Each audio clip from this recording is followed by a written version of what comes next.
ACT Prep Guide, and this is an introduction to the English test of the ACT. Basically, the ACT has 4 sections, with the 5th section would be the optional essay section. You have English, and then there's also math, and then reading and science. So the difference between ACT and SAT is basically that there's an extra science section that you don't find in the SAT, and they also group all the sections together. So all English would be in one section, rather than the SAT, in which English is like scattered throughout in like 3 different sections throughout the test. But time is more of an issue. The questions are not as difficult, but you have a lot less time to do the questions. For example, on the English test, you have 45 minutes to read 5 passages, and you have to answer 75 multiple choice questions about them, which gives you an average of 15 questions per essay. And basically you have to pace yourself. And the English test is basically a grammar test, but then they test different things, not just grammatical errors, but also like how would you improve the paragraph, which is kind of similar to the last 5 sections on the SAT longer grammar section. So basically you have 2 different kinds, which is usage and mechanics and rhetorical skills. Rhetorical skills would be the longer questions in which they ask you how would you best correct the sentence, or where would you put the sentence in the passage to make it flow better. And then usage and mechanics would just be like how we use punctuation, whether there's subject-verb agreement, so the actual basic grammar. And so you have 75 questions. There are 40 on usage and mechanics, and 35 on rhetorical skills. And basically the most difficult part about the ACT grammar or English test is that you have very little time to do a lot of questions, so you have to really pace yourself. And this is a general question that you would find, this is kind of testing you on the actual grammar mistake skills. So this is probably a sentence from the passage that they give you. They give you the passage on the left, and then there's underlined things, and right across from it would be the actual question. So for this one, otherwise the different points to significant underlying cultural values, you have to find which one is correct. And in the ACT there are 4 choices for each question, whereas on the SAT there are 5 choices. So that makes it easier in that you don't have to look at as many choices. And then there are also, this is a usage and mechanics type of question because it tests your actual grammar skill. And there are rhetorical skills where it's longer, and it asks you, for example, this sentence would most logically be placed after the last sentence in paragraph what? And then this is kind of more, you have to actually read the whole passage to understand where to put it. And you kind of have to grasp the main idea of the passage as a whole rather than just the part of the sentence that they use.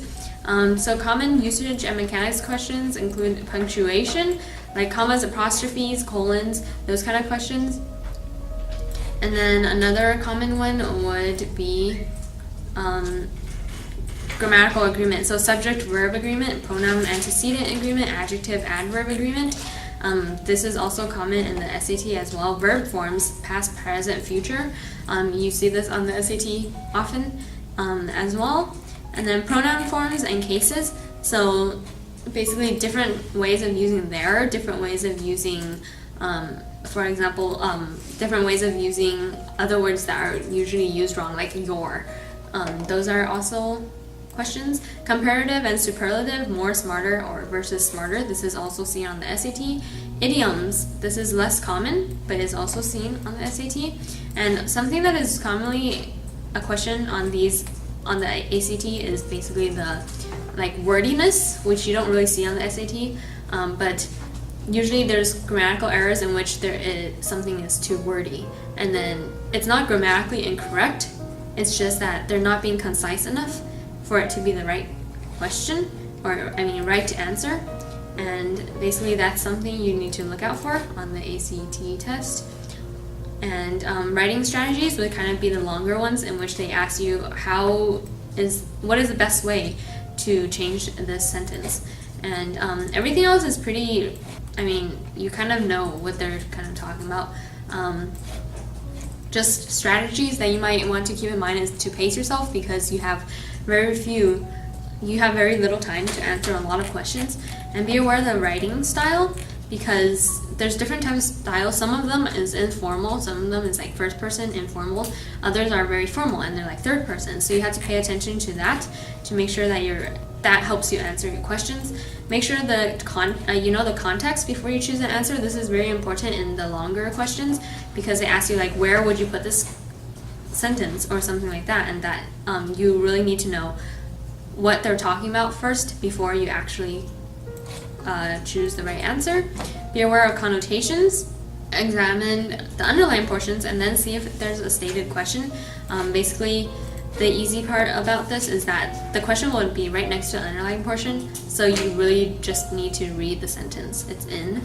Know the differences in answer choices is important, because sometimes the only difference between two answer choices is that there's an extra comma, or like there's lacking a comma, so then it's easy to get them mixed up. Also, basically, don't make new mistakes and determine the best answer. The hardest questions will be the questions about the entire essay, because those you actually have to read the whole essay as a whole in order to understand it.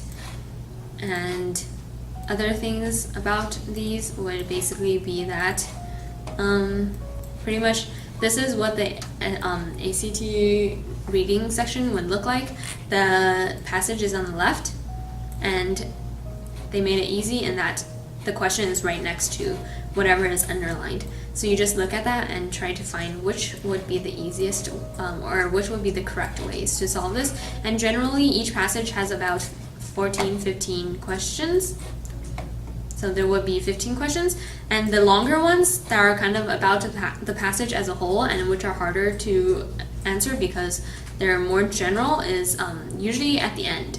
So at the beginning, those are usually the actual grammatical, mechanical questions. And so these are example questions that are kind of like the ones that you would see on the ACT. And this is basically the English section. I hope this helped, and do well on the test.